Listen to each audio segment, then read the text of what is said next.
Esse é o nosso último vídeo da série de estudos Romantismo no Brasil, o romantismo em prosa. Nós vimos nas outras aulas o romance urbano, o romance indianista, o romance histórico. E hoje nós vamos ver o romance regionalista. O que vem a ser então o romance regionalista? Também chamado de romance rural ou sertanejo, é um tipo de romance que tenta descrever e apresentar dentro das suas narrativas os habitantes e o ambiente, as paisagens, o local, os costumes, as atividades, a linguagem, os tipos sociais, as estruturas sociais de uma determinada região do interior do país. O regionalismo traz para o centro do romance romântico as paisagens e os tipos de um Brasil desconhecido. Por isso que a gente diz que o romance regionalista é apresentar o Brasil para os próprios brasileiros. Os vaqueiros dos pampas, gaúchos e os sertanejos do Nordeste vão agora protagonizar as narrativas. Eles serão os personagens principais de histórias que vão acontecer dentro do interior do nosso Brasil. Nessas obras é apresentada uma sociedade bem diferente daquelas da corte, mostrando um país gigante na extensão e arcaico nos costumes. Os espaços regionais onde se passam os principais romances regionalistas brasileiros. Eu fiz aqui o mapa para a gente localizar onde essas histórias aconteceram. E nós temos aqui os 4 principais escritores de romance romântico regionalista brasileiro: José de Alencar, Visconde de Taunay, Bernardo Guimarães e Franklin Távora. Todos eles vão contar histórias que aconteceram em algum lugar do interior do Brasil, na região norte, região nordeste, no sudeste e no sul. Cada história com as suas implicações e com a sua cultura regional.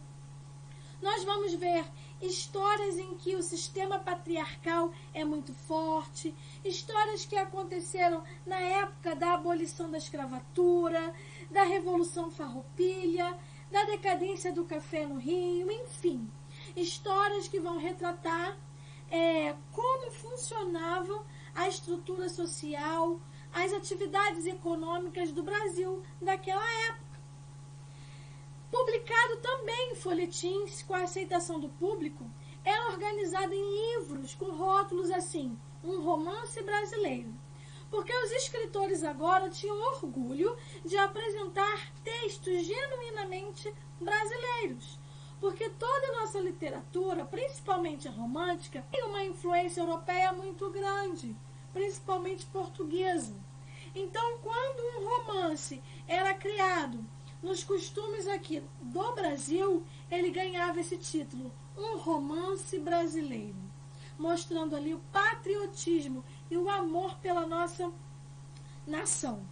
Qual era o público-alvo? Era o mesmo dos outros tipos de romance.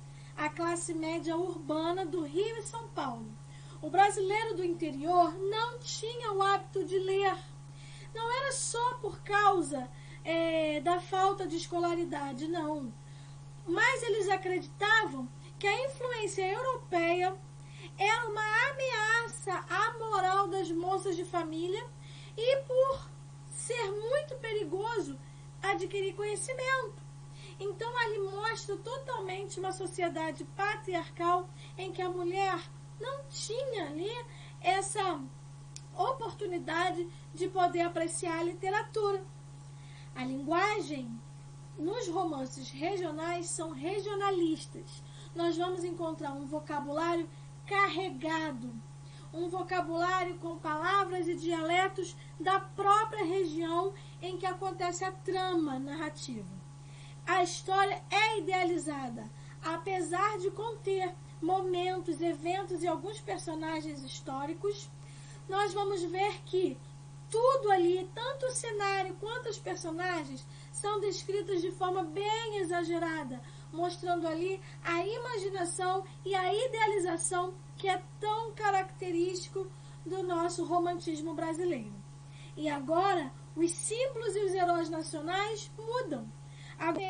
O homem do interior vem mostrar a força de um Brasil que luta contra diferentes classes sociais, contra o clima e contra o sistema político vigente da época. É um herói agora diferente dos outros romances. Por isso que o romance regionalista, ele vem mostrar um Brasil que era desconhecido para os brasileiros. E nós vamos ver, eu vou voltar aqui um slide, nós vamos ver alguns principais romances. José de Alencar, ele representa as 4 categorias de romance. Vamos ver ali aqueles 4 livros que ele escreveu. O Gaúcho, que é uma história que acontece na região sul, mostrando ali a Revolução Farroupilha na época. O Tronco do Ipê, que é uma história que acontece no Rio de Janeiro, mostrando ali a decadência do café. O Sertanejo, que é a história que acontece no Ceará, mostrando ali, fazendo uma alusão ao faroeste americano e às novelas de cavalaria. Nós vamos ver também Tio, que é um romance regionalista, onde a história aconteceu em São Paulo, que mostra ali várias situações delicadas e dramáticas envolvendo mistérios e conflitos. Nós temos Visconde de Taunay, onde escreveu o melhor romance regionalista chamado Inocência, que mostra bem a sociedade patriarcal da época. Ele só escreveu este romance e é um romance tão detalhado, com uma descrição tão grande e das personagens que parece uma obra de arte. Nós temos também Bernardo Guimarães, que foi o que escreveu o primeiro romance regionalista, porém ele se tornou popular depois que escreveu A Escrava Isaura, que é o romance que já ganhou uma versão para a novela, não apenas uma vez, algumas vezes já foi gravada, foi adaptada para se tornar uma novela. E, se eu não me engano, quase todos os anos há uma emissora de televisão que faz a reprise dessa novela, mostrando a história desse livro, a história que acontece em plena campanha abolicionista aqui no Brasil. E o quarto representante, Franklin Távora, ele é um autor mais polêmico, porque ele é um crítico severo do regionalismo alencariano. Ele acredita que a literatura no Norte e Nordeste servem melhor para representar o regionalismo brasileiro. Então, eu espero que eu possa ter ajudado vocês nos estudos sobre o romance regionalista. Vale a pena procurar algum exemplar dessas obras clássicas para enriquecer os seus estudos sobre o romance regionalista e também conhecer um pouco dos costumes da época do nosso Brasil. Bons estudos para vocês. Qualquer dúvida, podem postar nos comentários.